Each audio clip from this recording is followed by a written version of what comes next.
नमस्कार. आपण आजचा विषय घेतोय धनसंभव.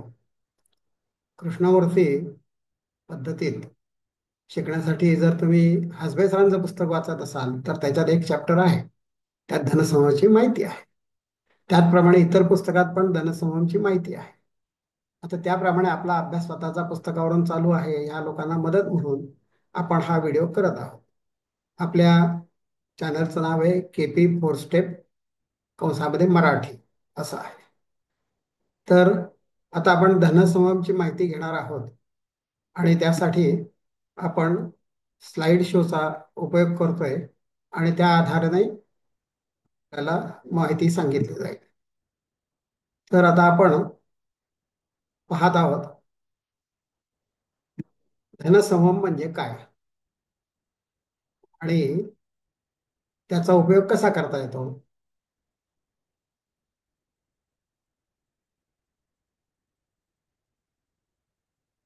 तर धनसंभव म्हणजे एक काल्पनिक बिंदू आहे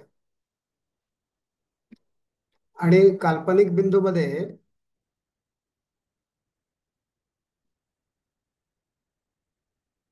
कसा काढायचा जातो. प्रत्येक पत्रिकेत तो काल्पनिक बिंदू असतोच असतो. त्याचा आपण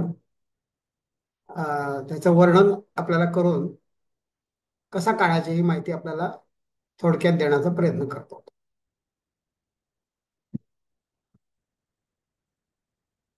तर धनसंभव म्हणजे काल्पनिक बिंदू हे लक्षात घ्या. पहिली गोष्ट, ज्याच्याकडे कुंडली आपल्याकडे आहे आणि ती सुद्धा कस कुंडली आहे, म्हणजे भावचलित कुंडली आहे, कृष्णमूर्ती पद्धतीने तयार केलेली, तर त्याच्यात असलेले ते आपल्याला कॅल्क्युलेशन करण्यासाठी लागतात. तर आपण सुरुवात करतोय आणि आपला केपी फोर स्टेप थिअरी आणि मराठी हा चॅनल आहे. मी श्रीधर ओजाळे. आता आपण स्लाइड शोच्या आधारे घेतला म्हणजे कुठला मुद्दा राहू नये म्हणून. आता प्रत्येक भविष्य विचारणाऱ्या माणसाला मी भविष्य बघतो सांगितलं की त्याला काही गोष्टी ऐकाव्या लागतात आणि विशेषतः त्यातल्या सगळ्यांचा प्रश्न असतो तो धनासंबंधी. आणि ते प्रत्येकाला ऐकण्यात इंटरेस्ट असतो. आर्थिक स्थिती म्हणजे उदाहरणार्थ, मला पैसे कुठल्या माध्यमातून मिळू शकतील आणि त्याचे मार्ग काय काय आहेत हे ज्याला जाणून घ्यायची इच्छा आहे तर तो नक्की विचारतोच. तर इथे चार प्रकार आहेत कुंडलीच्या साहाय्याने मार्गदर्शन मिळायचे. जे प्रकार आहेत त्यातला आपण एक काही नमुना दाखवत आहेत. याच्यापेक्षा अजून खूप प्रकार जरी असले तरी हे महत्वाचे आहेत की जे आपल्याला मार्गदर्शन करायला उपयोगी पडतात. लग्न राशीवरून आपली लग्न रास असते, आपल्याला माहिती आहे पहिल्या स्थानातली ती रास कुठली आहे, तर कोणत्या मार्गाने धन मिळू शकेल हे त्या आधाराने सांगता येतं. दुसरा मुद्दा असतो की धनयोग, माझ्या पत्रिकेत धनयोग आहे आणि तो कसा आहे. तिसरा एक प्रकार असतो की अचानक धनलाभ मला मिळेल का, अकस्मात, अचानक. आणि चौथा एक प्रकार आहे धनसम. आता धनसम आपण आता ह्या व्हिडिओसाठी घेतलेला विषय आहे.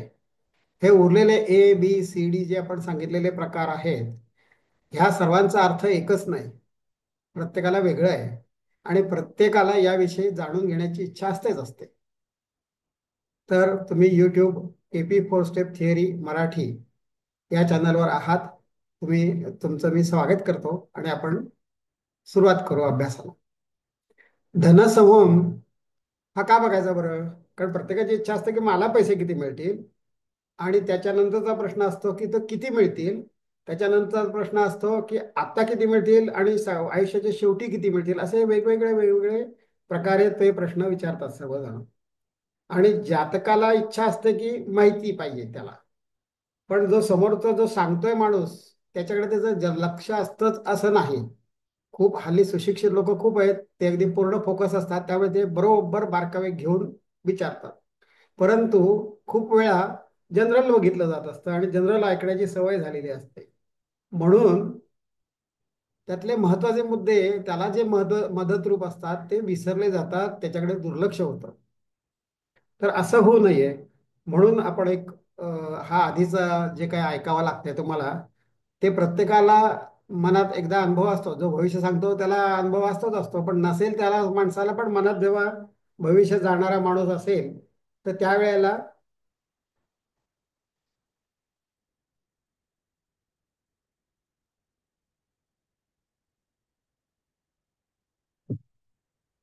तर धनसमूह हा पत्रिकेत असलेला एक काल्पनिक बिंदू आहे. आणि त्याला मार्गदर्शन कसं करायचं, तर कृष्णमूर्ती पद्धतीत सबलाड असतो, तो आपल्याला सगळं सांगत असतो. आणि फोर स्टेप थिअरीमध्ये 4 पायऱ्या असतात आणि त्या 4ही पायऱ्या काम करतात. फक्त एकमेकाच्या विरुद्ध असेल तर त्याचा नीट अभ्यास करून उल्लेख करावा लागत असतो.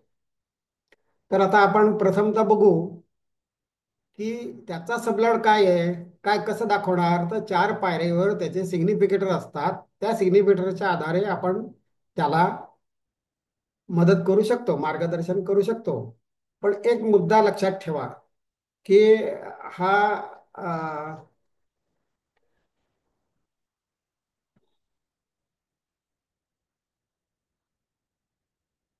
हा जो काही भाग्यबिंदू आहे किंवा धनप्राप्ती होऊ शकेल असं, किंवा भाग्यप्राप्ती होऊन देणारा जो काय त्याच्याबद्दल अंदाज आपल्याला देणारा आहे तो धनसंमोम, हा बिंदू कसा कॅल्क्युलेट करायचा.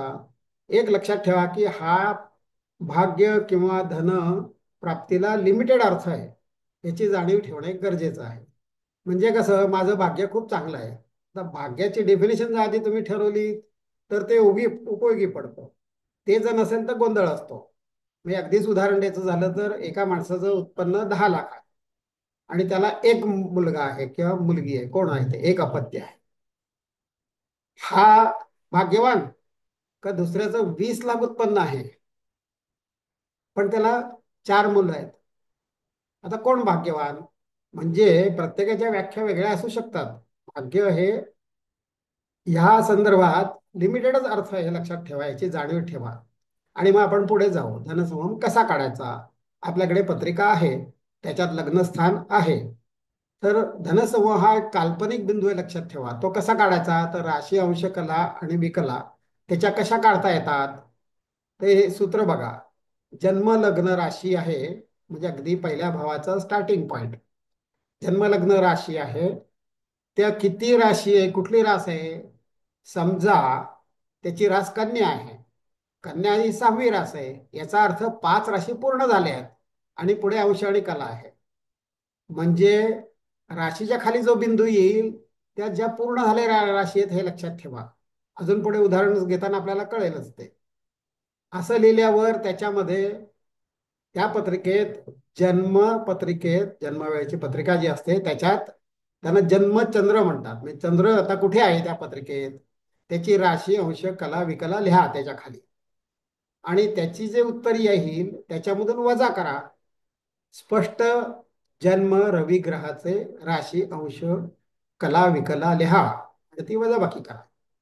जे उत्तर येईल तुमचं, तो जो बिंदू दाखवेल किंवा त्या बिंदूचं जे वर्णन येईल त्याला त्या व्यक्तीचा धनसमूह असं म्हटलं जातं. तो काल्पनिक बिंदू आहे आणि तो दाखवता येतो. याच्या अंश, कला, विकला आहेत राशी, तर त्याप्रमाणे तो दाखवता येतो. आता बघूया आपण. आपण एक 2 उदाहरणं बघूया आणि समजून घेऊया. एका व्यक्तीचे जन्म, लग्न आणि त्याचा चंद्र आपल्याला माहिती आहे आणि रवी पण माहिती आहे. म्हणून धनसमूहाच्या मदतीने कसं कॅल्क्युलेट करायचा, तर ते आपण उदाहरणात घेणारच आहोत. पण तो सबलॉड जो येईल त्या धनसमूह बिंदूचा सबलॉड कोण आहे, कुठे आहे, हे कळेल आपल्याला. आणि तो बिंदू दाखवता येईल कुंडलीमध्ये. इंग्लिशमध्ये त्या बिंदूला फॉर्च्युना पॉईंट म्हणतात. खूप जे सॉफ्टवेअर आहेत त्याच्यात एफओ म्हणून तो दाखवलेला असतो. काही सॉफ्टवेअरमध्ये एफओ म्हणून दाखवलेला असतो, फॉर्च्युना पॉईंट. आणि त्याच्या आधाराने प्रेडिक्शन किंवा मार्गदर्शन कसे केले जाते त्याबद्दल आपण हा व्हिडिओ तयार करत आहोत. आणि ते आपल्याला स्वतःचा अभ्यास करायचा आहे. स्वतः अभ्यासून इतर पुस्तकातून माहिती घेऊन अजून आपलं प्रगल्भ ज्ञान करायचंय, मग त्याचा अनुभव घ्यायचा आणि मगच त्याचा उपयोग करायचा. तर ह्या जर व्हिडिओ बघतील, असं ठरवलेलं आहे की ह्या व्हिडिओ बघणाऱ्या पहिल्या 10 व्यक्ती कॉमेंटमध्ये टाकतील, फक्त स्वतःचा व्हॉट्सअप नंबर टाकतील, आणि त्यानंतर आम्ही त्यांना व्हॉट्सअप करून विचारू, आणि त्या माणसाच्या जन्मवेळ, जन्मगाव, म्हणजे त्याचे अक्षांश रेखांश लागतात पत्रिका करायला, जन्मतारीख, ह्या सगळ्या गोष्टी घेतल्यानंतर धनसंवहन आम्ही आमच्या कॉम्प्युटरच्या पेड प्रोग्राम मधून ते कॅल्क्युलेट करू आणि तुम्हाला ते कळवू. फक्त फॉर्च्युना पॉइंट कसा काढतात याचं कॅल्क्युलेशन तुम्हाला सांगून त्याचं उत्तर सांगितलं जाईल. बाकी काहीही त्याबद्दल शेअरिंग केलं जाणार नाही, हे लक्षात घ्या.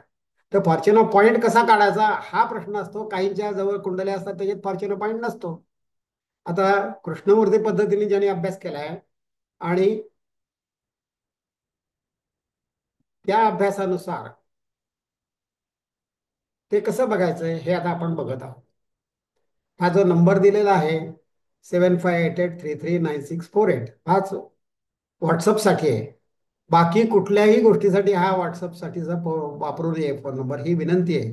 कारण बाकीच्या गोष्टी पण चालू असतात आणि त्या गोष्टीत अडथळा नको म्हणून फक्त पहिले 10 झाले की स्वतःहूनच थांबून जायचे. बाकी 11वा माणूस कोण त्याच्यात मध्ये काहीच लिहिणार नाही.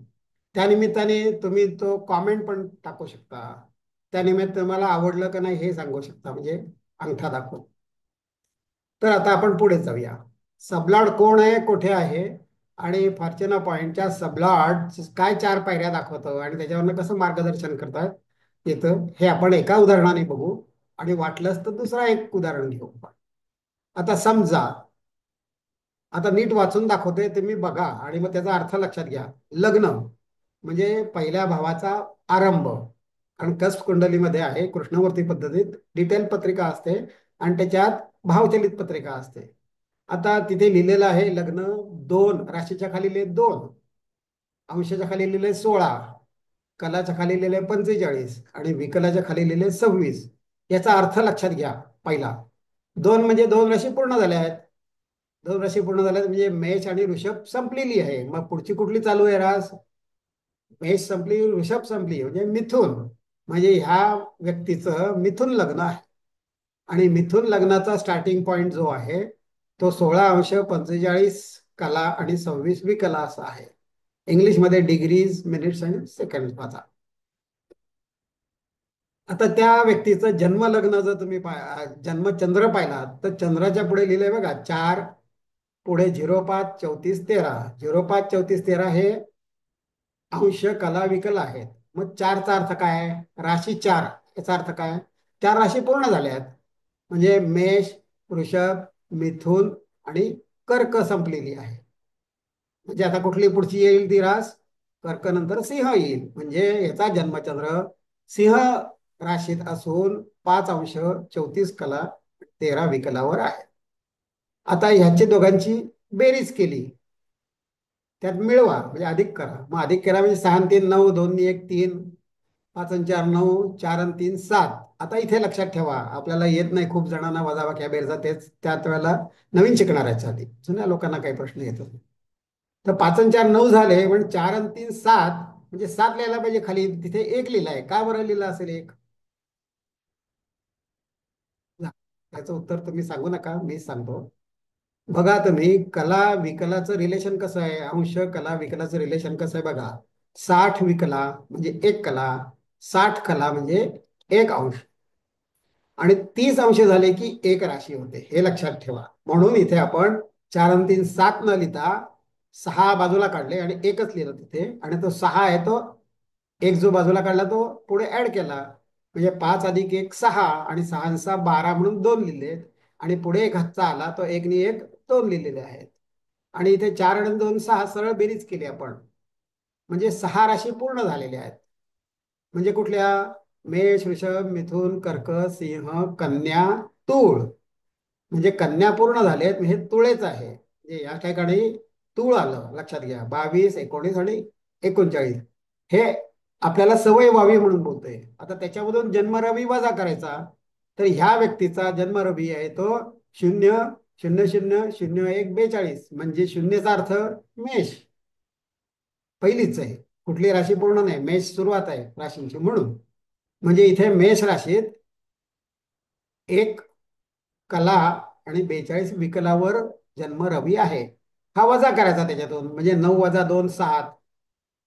आता तीनातून 4 वजा होतात का आपल्याला? नाही. आपण नेहमीसारखा हातचा करून नाही करायचं, हे गणित 60-60चं आहे, लक्षात ठेवा. म्हणजे ह्या ठिकाणी 6 आणि 3. आता बघा, 3 मधून 4 जात नाहीत, म्हणजे 3 मध्ये हातचा व इकडचा घ्यायला लागतो. म्हणजे तो 6चा घ्यायचा. 6 आणि 3 9 होतात. 9 मधून 4 गेल्यावर राहिलेले 5 आपण खाली लिहिलेत, हे लक्षात घ्या. आणि इकडे हातचा 1 आहे, त्यामुळे 1 ने 1 2 झाले. मग 9 मधून 2 गेले म्हणून 7. 1 मधून 0 गेला 1. आणि 22 तसे या तसे. आणि 6 अधिक 0, 6 वजा 0 म्हणजे 0च, वजा झाल्यामुळे 6च राहतील. म्हणजे 6चा 6च राहील. 6 वजा 0 उत्तर 6च आहे. म्हणजे हा फॉर्च्युना बिंदू झाला. फॉर्च्युना बिंदू म्हणजेच धनसंवम मराठीमधून. कृष्णमूर्ती धनसंवम हे मानत होते. कृष्णमूर्तींचा पारंपरिकचा अभ्यास पूर्ण होता. त्यांनी सगळे ओरिजिनल ग्रंथ संस्कृतमध्ये वाचले, सगळ्या वेगवेगळ्या विषयात वाचलेले आहेत. आणि त्याच्यानंतर अभ्यास करून लाखो कुंडल्यांच्यावरून ही कृष्णमूर्ती पद्धत त्यांनी तयार केलेली आहे. आणि त्यांचं महत्वाचं वाक्य आहे, प्रचिती हाच याचा आत्मा आहे. म्हणजे ह्या जे आपण करतोय याची प्रचिती आलीच पाहिजे, तर ते नियम आहेत ते बरोबर आहेत असं लक्षात घ्या. नसेल तर मग नियमात संशोधन करावं लागतं, हे लक्षात घ्या. त्यांनीच दिलेला हा आदर्श घालून दिलाय. ह्या आदर्शावरच पुढे मार्गक्रमण करत हासबे सरांकडून गोंधळेकर सरांनी शिकून घेतल्यावर, केपी पद्धत शिकून घेतल्यावर त्यांनी 4 स्टेप केपी 4 स्टेप किंवा ऍडव्हान्स केपी 4 स्टेप थिअरी अशी काढलेली आहे. आणि ती वापरात आले. त्यांचे खूप शिष्य होते, आम्ही पण होतो. त्यांचं अधिवेशन पण घेत होते वेगवेगळ्या ठिकाणी, आणि त्यात सगळेजण भाग घेत होते. संपूर्ण महाराष्ट्रभर किंवा काही बाहेरचे पण आहेत त्यांच्याकडे शिकणारे लोक. आता ते वारलेत, आता ते आपल्यात नाही आहेत, हयात नाही आहेत. तर हे जाता जाताची माहिती दिलेली आहे. तर फॉर्च्युना बिंदू आपल्याला कळला, धनसंवम कळला. 6 राशी पूर्ण म्हणजे कुठली? लक्षात घ्या, 6 राशी पूर्ण झाले म्हणजे तो रास आली. 22°17 हे आलं त्यांचं. आणि पुढचं जे आहे ते सेकंड्स आहेत. म्हणजे आता आपण, मला ही जी कुंडली जेव्हा रिफर केली मला जेव्हा, तेव्हा एक प्रश्न विचारला होता त्या माणसाने, जे त्याच्या नातेवाईकांनी. अहो, ही कुंडली बघा आणि एक ठराविक प्रश्नाचं उत्तर द्या. आणि मग मी ते उत्तर दिलेलं होतं, आणि ते उत्तर बरोबर आलं. आणि ते उत्तर बरोबर आलं ह्याचं कारण, ती कुंडलीत मी जरा दुरुस्ती केलेली होती वेळेमध्ये. आणि ती वेळेची दुरुस्ती, त्या प्रश्नाचं उत्तर दिलं त्या काळात त्याचं त्याचं फळ त्यांना मिळायला लागलं, म्हणून ही कुंडली दुरुस्त केलेली वापरलेली आहे. नवीन माणसाने दुरुस्तीच्या भानगडीत पडू नका, तो सोपा विषय नाही. खूप तारतम्य ठेवायला लागतं, अभ्यास असलाच पाहिजे, त्याशिवाय त्या भानगडीत पडू नका. तर मुद्दा असा आहे, तर त्यांनी जी पहिली पत्रिकेची जी वेळ आणि दिली होती त्याप्रमाणे पत्रिका तयार केल्यावर धनसंवंतचा सबलॉर्ड बुध आलेला होता. आता तो बुध दिलेला आहे ओरिजिनल कुंडलीच्या टाइम मध्ये, आणि मी दुरुस्त केलेली कुंडली आहे. आता मग ह्याच्यात थोडाफार फरक असू शकतो, दुरुस्त करताना सुद्धा चूक होऊ शकते, किंवा त्यांनी जी दिली त्याच्यात वेळ दुरुस्त का करतोय आपण, तर त्यात चूक असू शकते म्हणून. तर ते कसं सांगितलंय, कृष्णमूर्ती पद्धतीने सांगितलेलं, त्या पद्धतीत सांगितलेलं आहे कृष्णमूर्तींनी. हसबे सरांच्या पुस्तकात पण त्याचा उल्लेख आहे की LSRD चेक करा. आता हा व्हिडिओ आणि अभ्यास प्रेझेंटेशन करण्यासाठी मी सुरुवात केली होती त्या दिवशी 28 मार्च 2025 ला हे तयार केलेलं. 6:22 अहमदनगर येथे पाहिलं मी. त्यावेळेला LSRD मध्ये लग्न, चंद्र नक्षत्र, चंद्र राशी आणि दिवसस्वामी. तर दिवसस्वामी शुक्र आहे म्हणजे शुक्रवार होता. तर लग्न गुरुचं होतं, चंद्राचं नक्षत्र पण गुरुचं नक्षत्र होतं, आणि चंद्र आहे तो शनीच्या राशीत होता म्हणून शनी आला, आणि वार शुक्रवार होता म्हणून शुक्र. ह्या ठिकाणी LSRD मध्ये गुरु दोनदा आला, शनी एकदा आला आणि शुक्र आला. आता इथे तुम्हाला लक्षात येईल की आपल्याला योग्य मार्गदर्शन हे इट्स अ गॉड गिफ्ट. तुम्ही माना अगर नका म्हणू, निसर्ग माना, काही माना. पण ह्या वेळेला बघा, तिथे जे बुध होता तो बुध न घेता मी जी दुरुस्त केलेली कुंडली होती ती वापरली, आणि त्या ठिकाणी तो शनी झालेला होता. आणि हे कन्फर्म करण्यासाठी मी LSRD घेतलं. आपल्याला व्हिडिओ करायचा आहे, अभ्यास टाकायचा आहे म्हणून. त्यावेळेला चेक केलं तर 28 मार्चला 6:22ला गुरु गुरु शनी शुक्र आला. या ठिकाणी शनी पकडलेला आहे आपण. धनसंवमचा जो बिंदू आहे आणि त्याचा जो सबलॉर्ड आहे तो शनी म्हणून आपण घेतलेला आहे या ठिकाणी. म्हणजे हे जाता जाता माहिती का द्यायची ही, तर आपले गैरसमज असतात खूपसे अभ्यासाचे. आमची ॲक्युरेट कुंडली आहे म्हणून सांगणाऱ्या माझ्या 1200 कुंडल्यामध्ये फक्त मला 2 किंवा जास्तीत जास्त 3 कुंडल्यात ॲक्युरेट आलं, मिनिट सकट सेकंदा सकट. आणि हे त्याची टेस्ट आहे अशी प्रकारची तयार करता येत असते. त्यामुळे तुम्ही आपण म्हणू नये की माझंच बरोबर आहे आणि करेक्ट आहे, कारण त्या वेळेला तुमचा जन्म झाला तेव्हाची परिस्थिती तुम्हाला माहिती नसते काय आहे तिथे चालेल, ते मागे पुढे होऊ शकत असते. तर इथे 6 राशी पूर्ण म्हणजे मेष वृषभ मिथुन कर्क सिंह कन्या संपली, म्हणून तूळ रास आली. तूळ 22 17 57 हे झालेलं आहे. आपल्याला उत्तर आलेलं आहे. हे काय आलं उत्तर? हे उपनक्षत्र स्वामी म्हणजे सबलॉर्ड. मराठीमध्ये हसबे सरांनी त्याला उपनक्षत्र स्वामी नाव ठेवलेलं आहे. इंग्लिशमध्ये सबलॉर्ड म्हणतात. म्हणजे धनसंवमचा सबलॉर्ड शनी आला.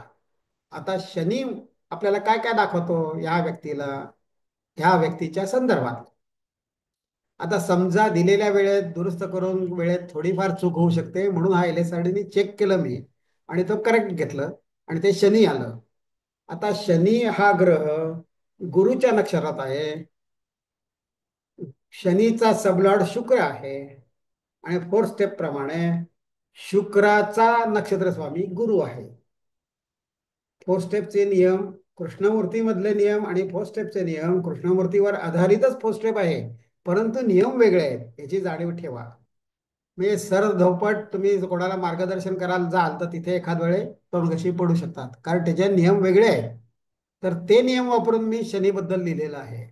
शनी 1 आणि 5 याचा अर्थ प्रथम स्थानाचा आणि पंचम स्थानाचा कार्यश आहे तिथे. शनीचा नक्षत्र स्वामी गुरु 10 3 आणि 6 दशम तृतीय आणि षष्ठ या स्थानाचा कार्यश आहे. नंतर शनीचा सबलॉर्ड शुक्र आहे, म्हणून शुक्र पहिल्या भावात आहे. बाकी त्याला काय जरी राशी असल्या तरी ह्या ठिकाणी 4th स्टेपचा नियम लावून शुक्र फक्त एकच फळ देणार आहे. त्यानंतर शनीचा सबलॉर्डचा नक्षत्र स्वामी हा गुरु आहे आणि तो गुरु 10 3 आणि 6 ही फळं देणार आहेत. आणि शनीचा आस्पेक्ट आहे, शनीची कुठे कुठे दृष्टी आहे त्याच्याप्रमाणे.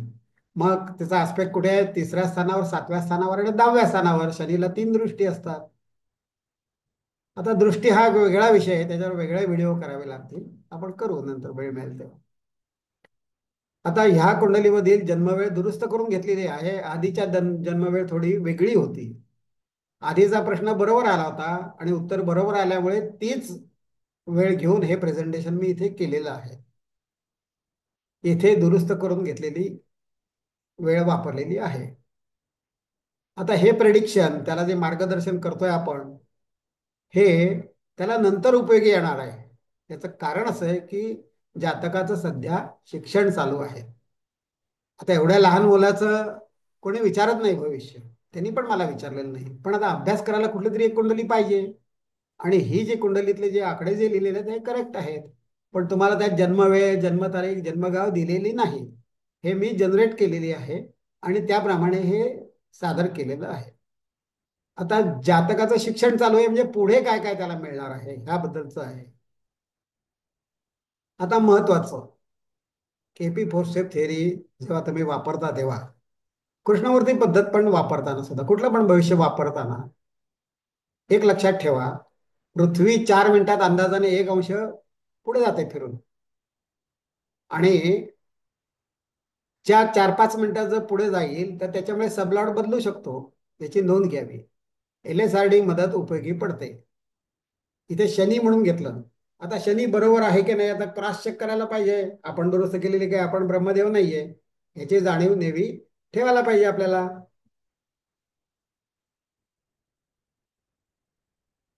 तर आता त्याचं डिटेल वर्णन आहे, हे तुम्हाला पुढच्या व्हिडिओमध्ये ऐकूया. म्हणजे काय होईल, त्याचा सब प्लॉट होईल. म्हणजे ह्याच्यातलं काही चुका असतील तर ते पुढच्या ह्याच्यात आपण दुरुस्त करून घेऊ. आणि ह्या ठिकाणी आपण इथे सध्या थांबूया. तर आपापल्या कुंडलीमध्ये धनसंभव स्थान बघा. धन हे सगळ्यांनाच गरजेचं असतं. आणि इन्कम आणि म्हणजे येणारे पैसे आणि जाणारे पैसे, इन्कम आणि एक्सपेन्सेस किंवा खर्च होणारे, ह्याच्यातला जो डिफरन्स राहील ते तुमच्याकडे साठवलं जाईल, हे लक्षात ठेवा. काहींचे उधळे स्वभाव असतात, आपण मराठीमध्ये म्हणतो उधळा स्वभाव आहे त्याचा, म्हणजे तो घसघशीत खर्च करत असतो. आपल्या खिशात किती आहेत किंवा आता किती राहत आहेत आणि पुढे काय आहे याचा कोणी विचार करत नाहीत, असे पण लोक असतात. तर आपण त्याच्या पुढच्या भागात त्याला काय काय मिळू शकतं, हे 5 म्हणजे काय, 1 म्हणजे काय, 10 म्हणजे काय, 3 म्हणजे काय, 6 काय, ह्याच्याबद्दलचं विश्लेषण आहे ह्या पुढच्या भागात तुम्हाला सादर केलं जाईल. कृपया तुम्ही ह्या व्हिडिओ नंतर तुम्ही ते परत बघा.